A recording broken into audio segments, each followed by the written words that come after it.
Hola, buenas para todos. El día de hoy vengo a analizar e iré haciendo algunos comentarios del partido de River contra Boca por la 14ª fecha del torneo Apertura. Claudio Úbeda no varió mucho y prácticamente repitió el mismo equipo que goleó a Barcelona de Ecuador entre semana por Copa Libertadores. En el primer tiempo, el partido en los 10 primeros minutos se basó con un River que asfixiaba al rival con una presión muy alta, poniendo un hombre encima para no dejar jugar con comodidad a Paredes y tapando línea de pases por el medio para que no fluya el juego de Boca. Con el paso de los minutos, el equipo de Úbeda fue entendiendo el plan del partido y comenzó a saltear líneas con muchos envíos largos buscando a los delanteros, evitando salir jugando con los defensores e intentando aprovechar la segunda jugada detrás de la primera línea de presión, pudiendo así tener un poco más de contacto con la pelota pero sin generar mucho peligro. Mientras que el equipo de Coudet ya no era igual de efectivo en la presión y no recuperaba con tanta rapidez o facilidad, pero de igual manera disputaban mucho el medio con Boca y ambos equipos hacían muy trabado y friccionado el partido, siendo bastante entrecortado con muchas faltas por parte de ambas escuadras. Ya para los últimos 10 minutos de juego, en el visitante empezó a crecer la figura de Paredes que se hizo cargo del equipo ante la pasividad del rival en cuanto a la presión, y comenzó a adueñarse de la pelota manejando los ritmos del partido, además de ser la llave de Boca para poder explotar las falencias defensivas del millonario, que sufría con cada envío largo del volante a sus espaldas buscando los desmarques de los delanteros. Mientras que River por su parte, como dije, fue perdiendo agresividad en cuanto a la presión de los primeros minutos, dándole mucha libertad a Paredes para que pueda jugar y lanzar por el medio, lo que sumado a una endeble defensa, en el medio costaba que alguien recupere y en ataque el único que podía llegar a generar algo era por el costado izquierdo con las subidas de Acuña por ese sector. Barreiro y Merentiel hicieron mucho desgaste aguantando las pelotas que le tiraban sus compañeros o picando las espaldas de Rivero Martínez Cuarta. Aranda muy poquito y casi no entró en juego. Ascasíbar flojo con la pelota pero con mucho sacrificio. Delgado a cuentagotas y sin tanta influencia por el medio. Mientras que Paredes fue líder del equipo, arriesgando siempre con el pase y metiendo cuando había que meter. Blanco fue mucho más determinante que Weigand, proyectándose más veces por la banda, y los centrales estuvieron muy sólidos y contuvieron a los delanteros de River. Las situaciones más claras de gol que hubieron en el primer tiempo por parte del equipo local fue únicamente un zurdazo de Salas desde la frontal del área que se fue ancho por el palo derecho de Bray, mientras que por el lado del equipo visitante, lo más destacado fue un remate de Merentiel tras un buenísimo pase de Paredes que pasó muy cerca del palo izquierdo del arquero y el 1-0 de penal, que llegó tras un buen pase de Paredes buscando la carrera de Merentiel que se mete al área y remata al arco, pero su disparo golpea en la mano de Rivero, sancionando penal Herrera y que Paredes cambió por gol.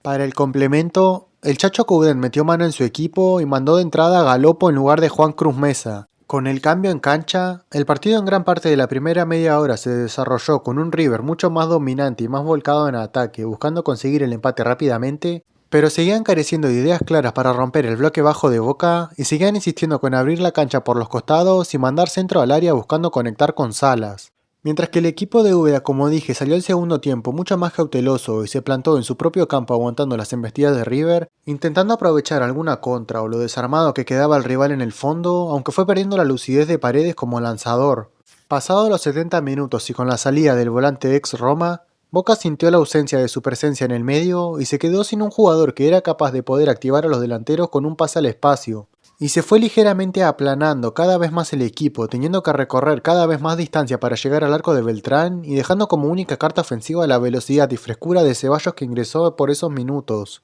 Mientras que el equipo de Coudet fue dejando cada vez más espacios atrás permitiendo las contras de Boca, y por más que pasaban los minutos parecía que el equipo de Núñez no tenía ideas para superar la resistencia rival, y únicamente siguió atacando a los empujones y con muchos envíos al área que despejó constantemente los centrales de Boca. Las situaciones más claras de gol que hubieron en el complemento por parte del equipo local fueron siendo cabezazos de Salas tras un rebote en Ayrton Costa que tapó Bray y otro que se marchó muy cerca del travesaño, y dos chances que tuvo Martínez Cuarta, una desde afuera del área y otra en la que no pudo patear cómodo que se encontró con una buena reacción del arquero. Mientras que por el lado del equipo visitante, lo más destacado fue un remate de Ascasíbar entrando a la frontal del área que consiguió desviar Beltrán, y dos zurdazos de Ceballos aprovechando alguna contra o una alta recuperación que terminó tapando el arquero. Párrafo aparte, quiero hablar un poco de la jugada polémica del final del posible penal de Blanco Martínez Cuarta. Yo creo que es una jugada que no es sancionable como penal porque no me parece un empujón como para desestabilizar al central millonario, pero también creo que Blanco corrió un riesgo innecesario cargando contra un rival por la espalda dentro del área que pudo haber terminado de otra manera. Ahora pasando más jugador a jugador, el arquero fue Leandro Bray, que le patearon un par de veces pero no lo exigieron mucho, pero sí tuvo una malísima tarde en cuanto a la salida desde el arco, con muchos pelotazos largos en donde agarraba muy mal la pelota y terminaba concediéndole un lateral al rival. De lateral por izquierda estuvo Lautaro Blanco. El ex central hizo un buen partido insistiendo constantemente por la banda ante el poco desborde que tenía Boca, y buscó bastante llegando hasta línea de fondo, y defensivamente tuvo sus más y sus menos marcándolo a Kendry Páez. La pareja de centrales estuvo conformada por Ayrton Costa y Lautaro Di Lolo. Los dos hicieron un correctísimo partido en el que estuvieron impasables neutralizando a los delanteros rivales, y especialmente Di Lolo, que se destacó cortando incontables ataques de River o bloqueando muchos remates que iban al arco y terminó siendo uno de los mejores jugadores de la cancha. De lateral por derecha estuvo Marcelo Weigan. El Chelo se quedó mucho más en su campo y no pasó tanto al ataque, estando regular marcando las subidas de Acuña, pero sí estuvo muy mal con la pelota en los pies, errando muchos pases y perdiendo muchas pelotas. De 5 estuvo Leandro Paredes, que arrancó incómodo ante la presión que ejercía River sobre él, pero se fue acomodando y empezó a manejar los hilos del equipo, pudiendo habilitar en un par de ocasiones a Merentiel,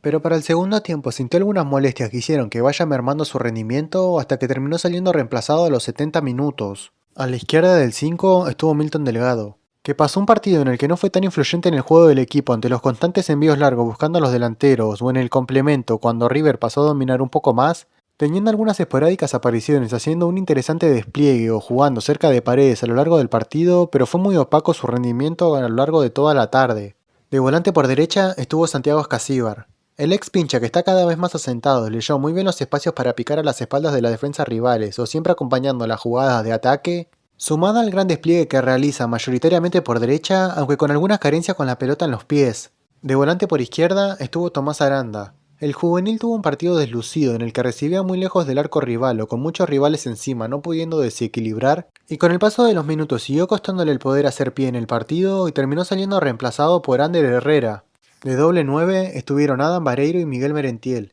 El uruguayo con un poco más de chispa buscando recibir por las bandas o con diagonales al espacio para generar peligro, pero estuvo muy impreciso en el último pase en un par de jugadas desperdiciando varias chances de gol y para el segundo tiempo terminó saliendo de cambio por Ceballos. Mientras que el paraguayo corrió y peleó casi todas las pelotas aguantando de espaldas o forcejeando con los centrales rivales, y para la segunda parte se fue quedando sin restos físicos perdiendo varios duelos con Martínez Cuarta o Rivero y terminó saliendo reemplazado. De los cambios que hizo Úbeda, del único que siquiera se puede hacer una mención es el del ingreso de Ceballos, que le dio otra velocidad a los ataques de Boca en la media hora que jugó. Los demás que ingresaron lo hicieron en un contexto en el que el equipo estaba mucho más abocado a aguantar el resultado y no fueron muy influyentes. Para cerrar, hay que volver a hablar del buen partido que hizo Di Lolo, que jugó un partidazo bloqueando casi todos los remates al arco y siendo un muro inquebrantable en defensa, demostrando nuevamente y en un partido de esta magnitud que viene siendo uno de los mejores defensores de Boca en lo que va de año. Por lo demás, mucho para mencionar no hay, ya que el equipo volvió a sacar una buena victoria en una cancha complicada y quizás hasta sin tener un buen partido pero sabiendo sufrir